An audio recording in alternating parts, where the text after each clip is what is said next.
Hi, I'm Dr. Lori Schwartz-Reichel. My career began in music education where I learned the importance of a key change, a shift, in the tonal center of a piece of music, often used to inject energy or produce significance.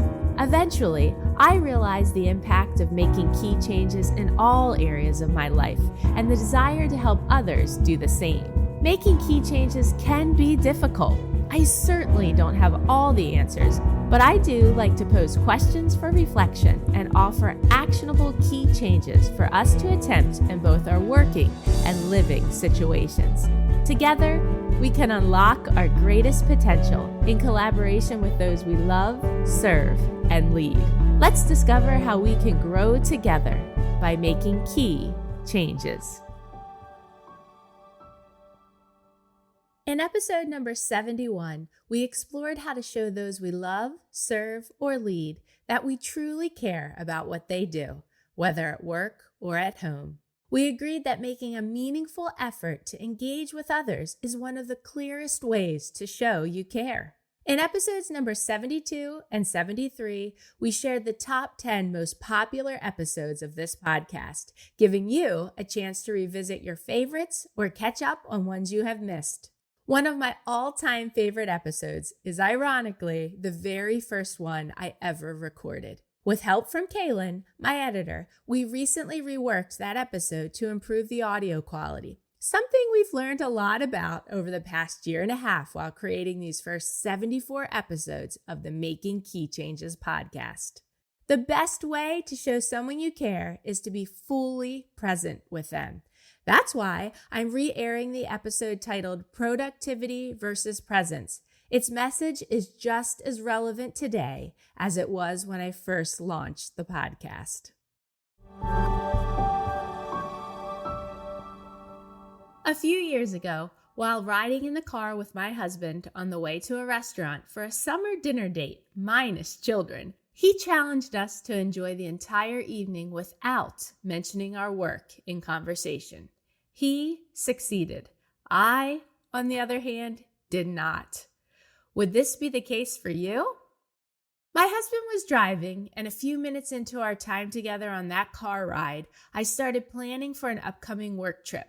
My device was in my hand, and I began rattling off some calendar dates to him. I think he said something like, "I knew you couldn't do it."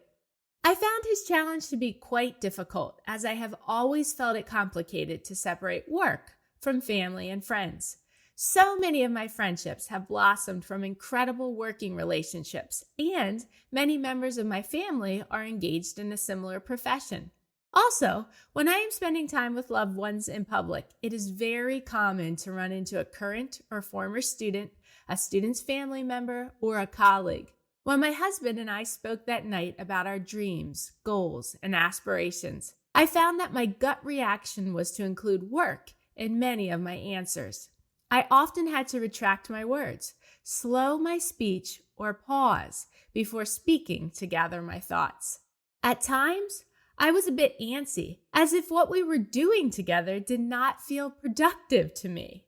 As time went on, I felt more relaxed. We laughed more than we had in a while, and we reminisced about our younger selves.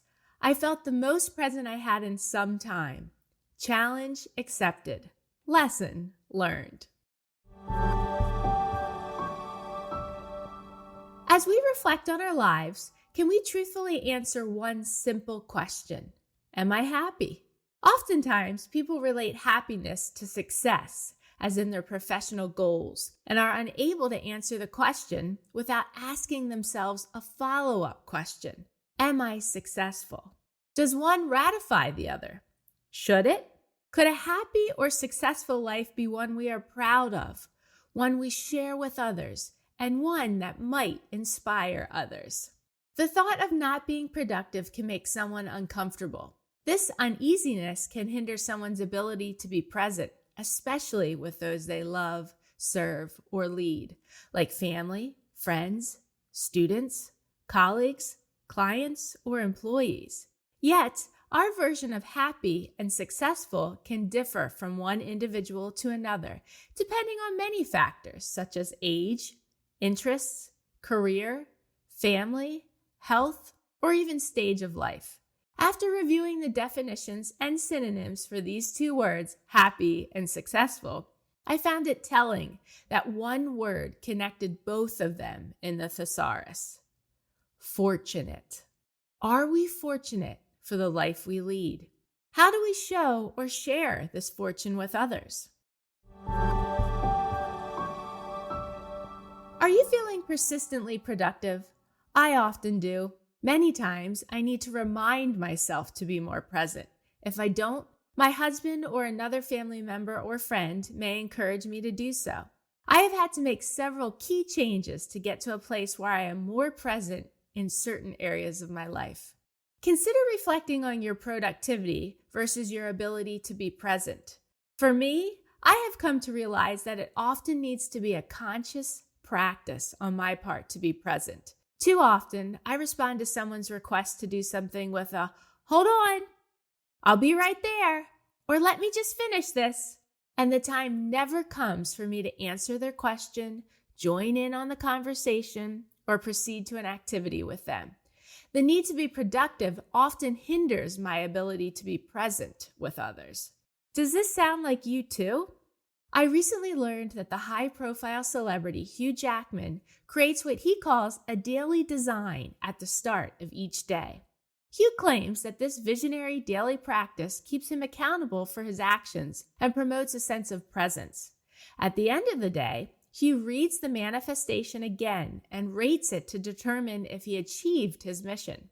We might not have the time to do this full activity, but the idea that we need to promote a sense of presence is noteworthy.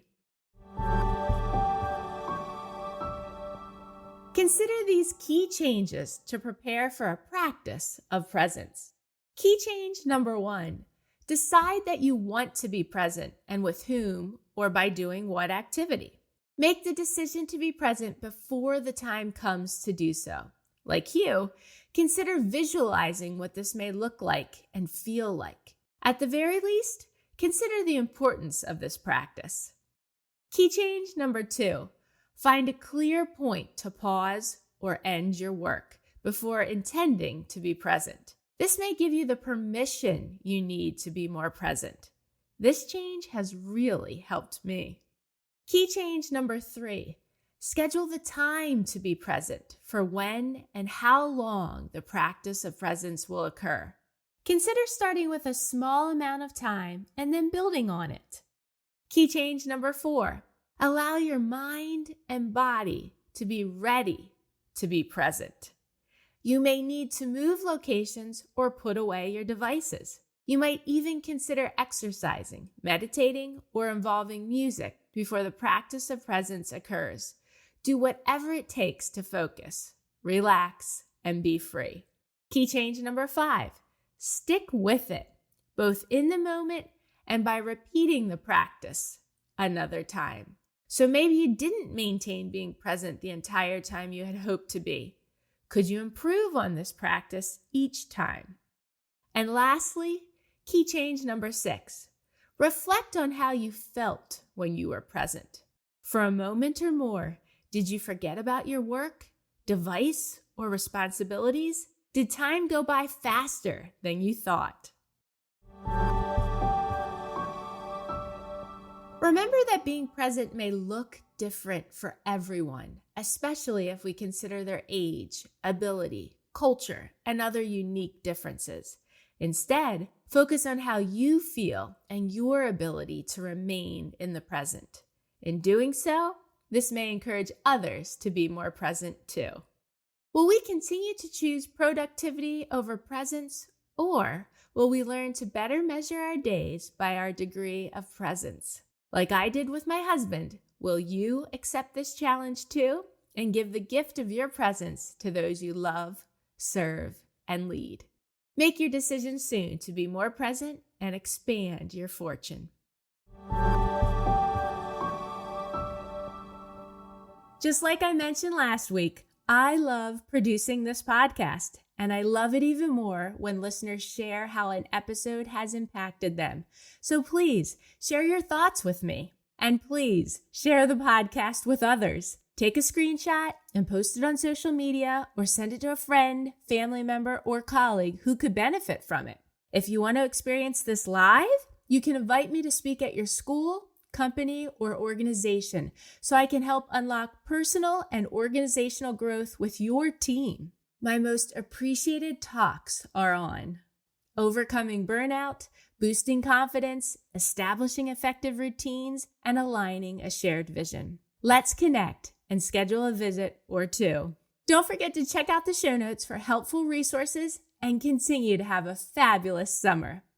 How are we making key changes to be more present with those we love, serve, and lead? Thanks for listening. If you haven't done so yet, please consider rating and reviewing the Making Key Changes podcast on the Apple Podcast app. If you found this episode helpful, please consider sharing it with others and joining me again next week. In my coming episodes, I'll discuss topics that are most passionate to me, along with things I've been researching or areas of my life I have changed or want to change. You can learn more about me on my website, makingkeychanges.com. Feel free to message me through there or reach out on social media. I'd love to hear from you and learn about what key changes you hope to make.